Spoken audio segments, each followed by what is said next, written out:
தெய்வ கடாட்சம் நேயர்களுக்கு அன்பு வணக்கங்கள். கண்ணன் கண்ணதாசனுடைய பாடல்களில் இருந்து ஆழமான அபூர்வமான கருத்துக்களை நாம் அனுபவித்துக் கொண்டு வருகின்றோம். இன்று நாம் பார்க்கக்கூடியது எல்லாருக்கும் தெரிஞ்ச பாட்டு, எல்லா இடங்களிலும் ஒலிக்கக்கூடிய பாடல் தான் அது.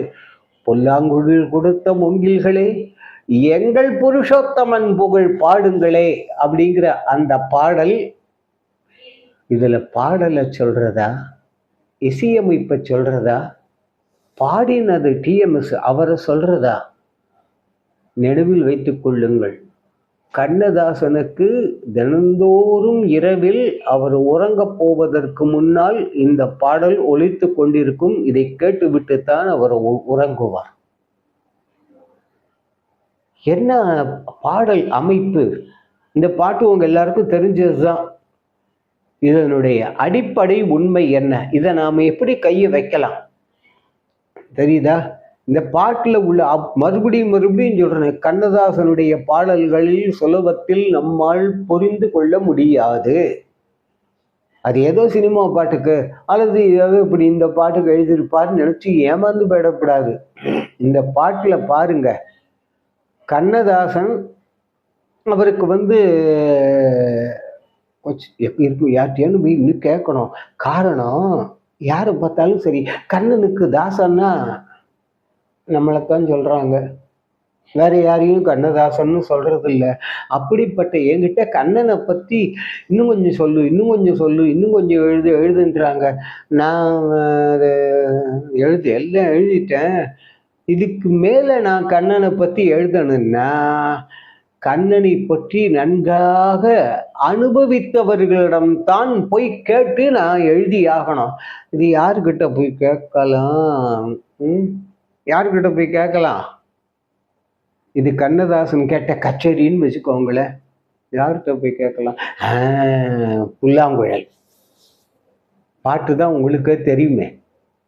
புல்லாங்குழல் அந்த மூங்கில்களை கூப்பிடு, அந்த புல்லாங்குழல் மூங்கில்களை கூப்பிட்டு புருஷோத்தமன் புகழை பாடச் சொல்ல வேண்டும். காரணம் என்ன என்றால், இந்த பாகவதமே நமக்கு எல்லாம் ஒண்ணுன்னு சொல்லிட்டு இருக்கோம். ஆனால் 7 விதமான பாகவதங்கள் உண்டு.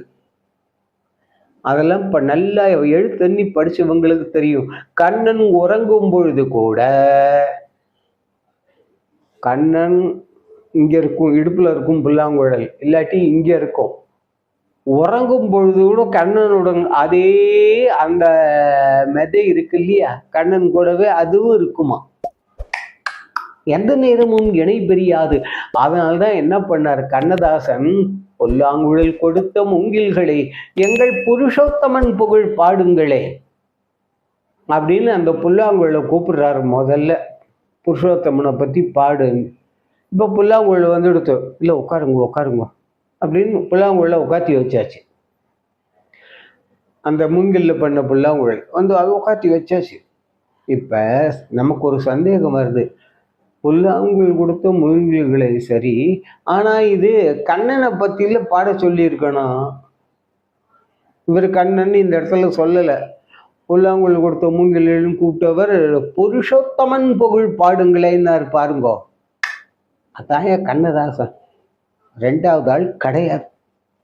காரணம், சமஸ்கிருதத்துல அமர கோஷம்னு ஒரு சமஸ்கிருத நிகண்டு, தமிழ்ல அகராதி நூல்கள்னு சொல்றோம் இல்லையா, அதன்படி புருஷோத்தமன் என்று சொல்லக்கூடிய சொல் கண்ணனை மட்டும்தான் குறிக்கும், வேற யாரையும் குறிக்காது. இது சமஸ்கிருதம் ரொம்ப படிச்சவங்களுக்கு, கண்ணனுடைய அடியார்கள் நாங்கள் அப்படிங்கிறவங்களுக்கே தெரியாது இந்த தகவல். இந்த நுணுக்கம் தெரிந்தவர் கண்ணதாசன். அதை ஒரு பாட்டுல போட்டு ஒரு சாதாரண மனுஷங்கிட்ட கொண்டு சேர்த்தாரு பாருங்க, அதையா கண்ணதாசன். ஆழ்ந்த ஞானம் அதெல்லாம் ஒன்றும் பண்ண முடியாது.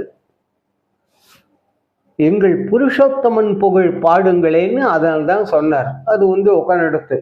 ஆனா அப்புறம் அவருக்கு தோன்றது, என்னடா இது அது பேர் என்ன, தனி ஆளை வந்து உட்காந்து இன்னும் இல்லை, இன்னும் கொஞ்சம் ஆள் வேணும், யாரை பண்றது, இந்த புல்லாங்குழல் இருக்க கிருஷ்ண இஷ்டப்படி தான் அது செயல்படும். இது என்ன இவர் விடுறாரோ அதுதான் அது.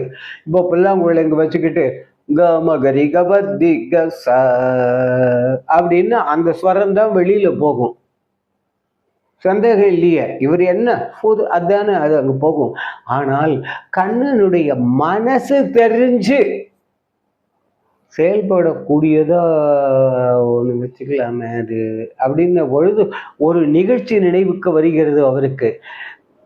வண்டுகளை கூப்பிட்டுலாம், அதான் அடுத்த வரி. வண்டாடும் கங்கை மலர் தோட்டங்களே எங்கள் மதுசூதனன் புகழ் பாடுங்களேன்னு பாடினாரு பாருங்க. அது ஏன் கங்கை கரைன்னு சொல்லி வண்டுகளையும் சொல்லணும்? இதுவும் மகாபாரதம் நன்கு படித்தவர்களுக்கு தெரியும். இந்த துரியோதனன் முதலானவர்கள் எல்லாம் பஞ்சபாண்டவர்கள். ஏன்னா ஆரம்ப காலத்துல அந்த 5 பேரும் இந்த 100 பேரும் ஒன்னாதான் அங்க அஸ்தினாபுரத்துல இருந்தார்கள், சின்ன வயசு. அப்பவே துரியோதனனுக்கு இந்த பீமன் மேல பொறாம சும்மா பீமனுடைய ஆற்றல், அர்ஜுனுடைய அழகு, அது இதுங்கிறது எப்படியாவது ஊழ்ச்சி கட்டிடணும். பீமனை போய் தூக்கி போட்டு தான் பண்ண முடியுமா என்ன? பீமன் ஒரு தட்டுனாலும் இவன் காலி. அதனால என்ன பண்ண, என்னெல்லாமும் செஞ்சு பார்க்கறான். பீமனா ஒன்றும் பண்ண முடியல. வஞ்சனையாக ஒரு யோஜனை செய்தான். நட்டுங்கிறது நினைச்சாலே. ஆனா இன்னைக்கு அதெல்லாம் மிஞ்சிற தப்பு தண்டா இன்னும் சொல்ல போறதுன்னா நிறைய வஞ்சனை அதை விட நடந்துருக்கு. அதுல இருந்து நம்மள பகவான் தான் கட்டி காப்பாற்றணும். பஞ்சபாண்டவர்களை கட்டி காப்பாத்தின மாதிரி துரியோதனன் என்ன பண்ணிடா, வசின்னா ஈட்டின்னு அர்த்தம்.